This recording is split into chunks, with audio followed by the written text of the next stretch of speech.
Okay so hi everyone. I hope you all are doing good and I hope आप सभी का आज का ट्रेडिंग डे बहुत अच्छा रहा होगा। एक बार समझते हैं हमने किस तरीके से अपने डे को प्लान करा और क्या क्या सेटअप्स हमने आज ट्रेड करे।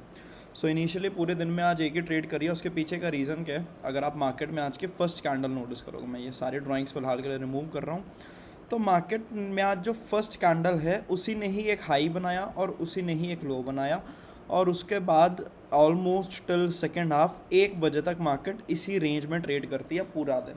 और फाइनली हमें यहाँ पर 1 बजे एक लिक्विडिटी स्वीप देखने को मिलता है कुछ इस तरीके से। इसी लिक्विडिटी स्वीप को हमने आज ट्रेड करा। अब डे लो स्वीप हुआ है तो इसका टारगेट अगर आपको पता है तो वो डे हाई तक रहता है। This was the only trade which we took today, this is where we plan our entry.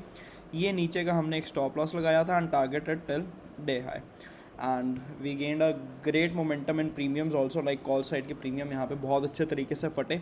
यही एक ट्रेड आज हमने प्लान करा था और इसके अलावा एज सच कोई और सेटअप आज बनता हुआ मार्केट में दिखा भी नहीं, and we had a great day today. अब डिस्कस करते हैं कि कल के लिए हमारा क्या प्लान ऑफ एक्शन रहेगा फॉर मार्केट्स। एक बार उससे पहले डिस्कस करते हैं कि भाई आज सेंसेक्स में क्या देखने को मिला। सो सेंसेक्स में ये एक पीओवाई था, इनिशियली हमें यहीं से सेलिंग देखने को मिलती है, बट वही सेम चीज़ हमें सेंसेक्स में भी यहाँ पे देखने को मिली जो भी हमने निफ्ट में डिस्कस करी है। क्या कि मार्केट ने ये वाले लो को स्वीप करा और स्वीप करने के बाद यहाँ से हमें सेंसेक्स में भी एक बहुत अच्छी रैली कहीं ना कहीं देखने को मिली। और बैंक निफ्टी की अगर बात करें तो आज बैंक निफ्टी में आज HDFC का रिजल्ट आया which was not very favourable, but before that ये वाला पीओवाई था जो आपके साथ कल के वीडियो में कहीं ना कहीं शेयर किया गया था। इसी पीओवाई पे मार्केट कहीं ना कहीं ओपन होती है, तो अगर किसी ने यहाँ पे ट्रेड प्लान करी होगी टारगेटिंग टिल दिस हाई, तो उसका दिन आज कहीं ना कहीं बहुत अच्छा रहा होगा। बट यप, हमने बैंक निफ्टी में कोई भी ट्रेड प्लान नहीं करी, बट आई होप अगर आप इस सीरीज़ को रेगुलर बेसिस पे फॉलो कर रहे हो तो ये पीओवाई लेवल आपको याद होगा और आपने कहीं ना कहीं इसका फ़ायदा भी ज़रूर उठाया होगा। अब डिस्कस करते हैं कल के लिए क्या प्लान ऑफ एक्शन रहेगा। कल एक तो निफ्टी की एक्सपायरी रहने वाली है, और आज का दिन क्योंकि हमारे लिए साइडवेज था तो ये कहीं ना कहीं एक सिग्नल है कि कहीं कल हमें काफ़ी अच्छा ट्रेंडिंग डे देखने को मिल सकता है। अब समझते हैं कल का मार्केट क्या प्लान ऑफ एक्शन दे सकता है, लेकिन उससे पहले हाँ 1 मिनट पे एक बार ज़रूर डिस्कस करेंगे हम मार्केट को। यहाँ पे एक लिक्विडिटी स्वीप हुआ है मार्केट में, और मार्केट इससे पहले हमें एक अप ट्रेंड में दिख रही थी 1 मिनट पे अगर देखा जाए तो, और ये फाइनली इसके नीचे हमें इस जगह पर एक क्लोजिंग देखने को मिली है 1 मिनट पे। बट यहाँ पे इसका कोई भी फ़ायदा नहीं है। अगर सीधा हम डेली टाइम फ्रेम पे आते हैं तो मार्केट ने कुछ इस तरीके से एक कैंडल बनाई है, this is what we were expecting. जब ये हाई का ब्रेकआउट हुआ था तो हमने ये प्लान करा था कि भाई हाँ मार्केट अब एटलीस्ट इन हाइस को कहीं ना कहीं टारगेट कर सकती है। That view is still open, हम स्टिल वही चीज़ कहीं ना कहीं ट्राई करेंगे। बट क्या इंपॉर्टेंट लेवल्स होंगे हमारे लिए उसको एक बार ट्रैक करते हैं। 1 आवर का जो पीओवाई हमने डिस्कस करा था दैट इज़ स्टिल वैलिड। यहाँ तक अभी तक मार्केट नहीं आई है, ये पीओवाई लेवल स्टिल एक्टिव है। यहाँ पे अगर हमें मार्केट देखने को मिलती है तो will still plan a long side trade. ये एक अच्छा पीओवाई रहेगा। टॉप पे अगर बात करें तो ये एक अच्छा पीओवाई है कहीं ना कहीं जो आज के दिन के बाद क्रिएट हुआ है, और ये अब एक हमारे सामने छोटी सी एक रेंज है जिसको हम कहीं ना कहीं प्लान कर सकते हैं कि इसके ऊपर पीओवाई है, एक इसके नीचे पीओवाई, और यहाँ बीच में कहीं ना कहीं मार्केट ट्रैवल कर सकता है। 15 मिनट के लेवल्स को अगर एक बार डिस्कस करें तो सेम ही चीज़ें हमें 15 मिनट पे भी देखने को मिलेंगी। बट हाँ एक और चीज़ ये है कि 15 मिनट पे एक आज मार्केट ने फ्रेश पीओवाई क्रिएट करा है कुछ इस तरीके से, विच इज़ दिस वन। क्या ये हमें 1 आवर पे भी दिख रहा है? 1 आवर पे आज सच ये नहीं है वैलिड। द रीज़न इज़ यहाँ पे कोई फेयर वैल्यू गैप नहीं है, बट 15 मिनट पे ये काफ़ी अच्छा पीओवाई है। तो यहाँ से हम कोई लॉन्ग साइड की अपॉर्चुनिटी फाइंड करेंगे। इसने कहीं ना कहीं ये लिक्विडिटी भी ले लिया तो मोस्ट प्रॉबेबली मार्केट या तो हमें यहाँ से टैप करके ऊपर जाता हुआ देखने को मिल सकता है, या फिर मार्केट हमें यहाँ से टैप करता हुआ ऊपर जाता हुआ देखने को मिल सकता है। अब दोनों पीओवाईस पे ट्रेड कैसे करेंगे सर? जहाँ पे हमें एमएसएस देखने को मिलेगा हम वहाँ पे अपनी एंट्रीज को कहीं ना कहीं प्लान करेंगे। इसके अलावा एज सच और कुछ भी नहीं है मार्केट में जो काफ़ी इंपॉर्टेंट है हमारे लिए। एक ये वाली कहीं ना कहीं आप ट्रेंड लाइन कंसिडर कर सकते हो। ये ट्रेंड लाइन का अगर मार्केट ब्रेकडाउन देती है या फिर लिक्विडेट करती है तो मार्केट हमें इस पीओवाई तक देखने को आते हुए मिलेगी। ये वही सेम पीओवाई है जो हमने 1 आवर पे भी डिस्कस करा है। बट यहाँ पे ऐसा जिसका कोई भी बहुत मेजर चेंज नहीं आ रहा है इससे हमारे एनालिसिस में, तो इसलिए मैं यहाँ पे इसको ड्रॉ नहीं कर रहा हूँ। अपसाइड के लिए क्या लेवल्स हैं वो आई होप आप सभी को कहीं ना कहीं क्लियर हो गए होंगे। मेजरली रेंज बहुत छोटी है, तो जैसे ही मार्केट हमें छोटे टाइम फ्रेम पे दिखेगी उसी के अकॉर्डिंग ही, छोटे टाइम फ्रेम्स पे जैसे मार्केट स्विंग्स बनाएगी उसी के अकॉर्डिंग ही कहीं ना कहीं ट्रेड प्लान करेंगे, तो वो हमारे लिए एक ज़्यादा बेटर ऑप्शन रहेगा। 15 मिनट के लेवल्स की बात करें तो this POI is already active. उसके अलावा एक ये आज कहीं ना कहीं पीओआई क्रिएट हुआ। अब एक रूल ये कहता है अगर दो पीओआईज बहुत ही नज़दीक हैं तो मैक्सिमम चांसेस क्या होते हैं कि मार्केट ऊपर वाला जो पीओआई है उसको लिक्विडेट करते हैं और नीचे वाले पीओआई से मार्केट अपना कहीं ना कहीं हमें रियल मूव दिखाता है। तो वो सेम सिनारियो हम यहाँ पे भी एक प्री बायस कहीं ना कहीं लेके चल सकते हैं, बट अगर ऊपर वाले से एमएसएस मिलता है तो मैं छोटी क्वांटिटी से उसको भी प्ले आउट करने का एक एफर्ट डालूंगा और मैं उसको इग्नोर नहीं करूँगा। सेंसेक्स में आज अगर डेली टाइम फ्रेम पे देखें तो हमें एक इनसाइड बार कैंडल नज़र आ रही है, इसका कोई भी रेलेवेंस नहीं है तो मैं इसको हटा रहा हूँ। ये इस इनसाइड बार का हाई है और ये उस इनसाइड बार का कहीं ना कहीं लो देखने को मिल रहा है हमें। और this is the scenario on Sensex as of daily time frame. 1 hour पे एक बार अगर इस चीज़ को डिस्कस करें तो 1 आवर पे काफ़ी अच्छा पीओआई है, but I guess it is not mitigated this one. ये एक इम्पॉर्टेंट पीओआई रहेगा हमारे लिए ऑन 1 आवर टाइम फ्रेम। और ऊपर की तरफ अगर मैं बात करूं तो ये एक इम्पॉर्टेंट एरिया रहेगा हमारे लिए on 1 hour time frame. Just as Nifty छोटी सी रेंज है यहाँ पे भी जिसके बीच में हमें कहीं ना कहीं ट्रेडिंग देखने को मिलेगी। उस रेंज में भी एक 15 मिनट का पीओआई है तो वहाँ पे हम थोड़ी सी लिक्विडेशन भी एक्सपेक्ट कर सकते हैं। एंड जैसा भी मार्केट यहाँ पे प्राइस एक्शन बनाएगा उसी के अकॉर्डिंग ही हम कहीं ना कहीं अपने ट्रेड्स यहाँ पे प्लान करेंगे। अब आते हैं बैंक निफ्टी के ऊपर। बैंक निफ्टी ने आज कहीं ना कहीं काफ़ी अच्छे तरीके से मूव दिया है। 1 आवर टाइम फ्रेम पे अगर इसको डिस्कस करें तो यहाँ पे हमें 1 आवर पे एक क्लियर पीओआई विजिबल है जो भी हमने डिस्कस करा था। द रीज़न इज़ 1 आवर पे नीचे के बाकी सभी लेवल्स ऑलरेडी टैप हो रखे हैं, बट वो हमें बाकी एसेट्स में कहीं ना कहीं नहीं देखने को मिल रहा था। बट ये काफ़ी अच्छा पीओआई है जो इसने क्रिएट करा है।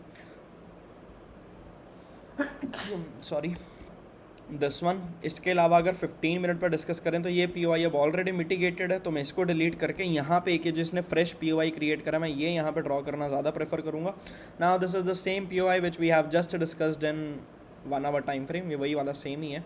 और अपसाइड की अगर बात करें तो उसके लिए ये हमारे पास एक इंपॉर्टेंट लेवल रहेगा। ओवरऑल अगर ट्रेंड की बात करें तो बैंक निफ्टी जो हमें फिलहाल देखने को मिल रही है इसके ऊपर हमें एक चौक देखने को मिलेगा। तब तक we are still in down trend only. And बात करें अगर हम निफ्टी की तो निफ्टी में भी the structure is sell same. ऊपर की तरफ हमारे पास इंपॉर्टेंट एरियाज़ हैं सेल ऑन राइज के लिए और वहाँ से हमें एक सेलिंग कहीं ना कहीं काफ़ी स्ट्रॉन्ग देखने को मिल सकती है। और ओवरऑल स्ट्रक्चर निफ्टी का भी हमें डाउन साइड की तरफ ही देखने को मिल रहा है। सेंसेक्स की अगर बात करें तो जस्ट सेम एज सेंसेक्स में भी वही सेम सिनेरियो ही है। डाउन साइड की तरफ ज़्यादा मोमेंटम है तो ज़्यादा बेटर क्या होगा कि मार्केट यहाँ नीचे आए। बट यप, जैसे कि मार्केट का हमें डेली कैंडल को देख के लग रहा है मार्केट ये चौक भी कर सकती है। So again repeating the same thing, जिस भी तरीके का मार्केट इंट्राडे में प्राइस एक्शन बनाएगी उसी अकॉर्डिंग अगर हम अपनी ट्रेड को प्लान करेंगे तो वो हमारे लिए एक ज़्यादा बेटर ऑप्शन रहेगा।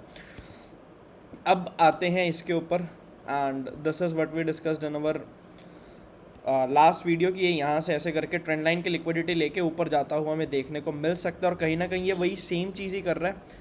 अगर आप इस चीज़ को नोटिस करोगे तो ये एक पीओआई था जिससे इसने रिएक्शन लिया, बट ये पीओआई ऑलरेडी मिटिगेटेड था तो हम एक्सपेक्ट कर रहे थे ये इस नीचे वाले पीओआई से आएगा। बट यप, ये ऊपर एक लिक्विडिटी पड़ी है यहाँ पे, इस लिक्विडिटी को ये कहीं ना कहीं ग्रैब कर सकता है। तो यानी डॉलर इंडेक्स हाल फिलहाल में हमें एक छोटा सा बुलिश मूव दिखा सकता है और वहाँ से ऊपर से हमें कोई सेलिंग दिखाएगा। अब डॉलर इंडेक्स अगर बुलिश होगा तो बाकी एसेट्स में as we always do sell side के कुछ सेटअप्स देखेंगे अगर हमें बनते हुए दिखते हैं। तो initially we will start with dollar index. Dollar index में अगर हम देखें तो न्यूयॉर्क ने जो है वो टोक्यो का हाई स्वीप करा और बहुत अच्छे तरीके से स्वीप करा है। फिलहाल उन्हीं एरियाज़ में है और यहाँ पे इस जगह पर हमें एक not a valid POI, the reason is we don't have a fair value gap here. तो यहाँ पे हमें ये शॉर्ट साइड जाता हुआ देखने को मिल सकता है। अब ये अगर शॉर्ट साइड जाएगा तो definitely the reason is dollar हमें कहीं ना कहीं बुलिश लग रहा है। तो एक बहुत छोटे से एसएल के साथ ये एक ट्रेड आप कहीं ना कहीं प्लान कर सकते हो in dollar, sorry in gold. And बात करें अगर बीटीसी की तो बीटीसी में हमारा एनालिसिस फ्राइडे वाला काफ़ी परफेक्टली वर्क करा। हमने इसमें कुछ बुलिश सेटअप प्लान करे थे कुछ नीचे वाले एरियाज से, ये वाले पीओआई से, और वो चीज़ हमें बहुत अच्छे से कहीं ना कहीं एग्जीक्यूट होते हुए देखने को भी मिली। हाल फिलहाल में अगर बात करें तो बीटीसी में अगर आप एक चीज़ नोटिस करोगे तो हमें लगातार बुलिश क्लोजिंग देखने को मिल रही है। एक ये लिक्विडिटी स्वीप हुई, फिर एक ये लिक्विडिटी स्वीप हुई, फिर एक ये लिक्विडिटी स्वीप हुई। तो ये सिनारियो क्या बता रहा है हमें कि बीटीसी कहीं ना कहीं एक अपसाइड के बड़े मूव के लिए काफ़ी तैयार है। तो हमें 1 आवर पे ये वाला जो चौक है ये कहीं ना कहीं देखने को मिल सकता है। बट अगेन कुछ भी प्री बायस लेकर नहीं चलेंगे। और अगर normal price action SMC structure की अगर डिस्कशन करें तो ये एक 1 आवर का पीओआई था जो इसने टैप करा और वहाँ से अच्छा मोमेंटम दिखाया। एक ये अब इसके पास अपसाइड पे एक POI है जहाँ से हमें कहीं ना कहीं सेलिंग इसमें देखने को मिल सकती है। तो ये एक 1 आवर का POI रहेगा। अगर इसमें हम सेशंस को लगाएं तो कहीं ना कहीं छोटा टाइम फ्रेम पे आते हैं एक बारी। Yup, this is the area जहाँ से हम सेलिंग देख सकते हैं, दिस वन। यहाँ से कहीं ना कहीं अगर हमें सेलिंग देखने को मिलती है तो वो हमारे लिए काफ़ी अच्छा रहेगा और टारगेट हम लंदन लो कर सकते हैं कहीं ना कहीं कुछ इस तरीके से फॉर BTC। यूरो USD की अगर बात करें तो यूरो USD ने 4 आवर्स में अपने बायर्स के SL हंट करे हैं और मोस्ट प्रोबेबली अगर इसने अपने बायर्स के SL हंट करे हैं तो भी यहाँ से अपने सेलर्स के SL भी हंट कर सकते हैं और ये हमें कहीं ना कहीं यहाँ तक ट्रैवल करता हुआ देखने को मिल सकता है। सो ओवरऑल जो डॉलर इंडेक्स है वो हमें बुलिश लग रहा था और वही सेम चीज़ हमारी बाकी के एसेट्स ने भी कंफर्म करी है क्योंकि उन सभी में हमें काफ़ी क्लियर बियरिश सेटअप्स कहीं ना कहीं विजिबल है। बात करें अगर इंडियन मार्केट्स की तो उसमें भी हमने कुछ काफ़ी अच्छे इंपॉर्टेंट लेवल्स डिस्कस करे हैं, बट उसमें हमारा एक मेजर कंक्लूजन नहीं निकल पाया कि मार्केट किस ट्रेंड को फॉलो करेगा। तो हमने ये कंक्लूड करा है कि भाई हाँ, जिस भी तरीके से लाइव मार्केट में हमें स्विंग्स देखने को मिलेंगे उसी अकॉर्डिंग ही कहीं ना कहीं हम अपने डे को प्लान करेंगे। और that was all from my side for today. किसी भी तरह की ट्रेड की कोई भी टिप यहाँ पर इस वीडियो में प्रोवाइड नहीं करी गई है और वो चीज़ आप ना ही हमारे से कभी एक्सपेक्ट करना। The sole purpose of creating this videos are to spread SMC education and I hope इस वीडियोज़ की हेल्प से आपका जो higher to lower time frame का एक एनालिसिस सीरीज़ होता है वो काफ़ी इंप्रूव हो रहा होगा और आपको इसके तरीके से मार्केट को एनालाइज करने में मज़ा भी आ रहा होगा और इससे आपकी ट्रेडिंग में भी काफ़ी इंप्रूवमेंट आई होगी। So that's all from my side for today. Wishing you all a great day and have a great trading day tomorrow. Thank you all.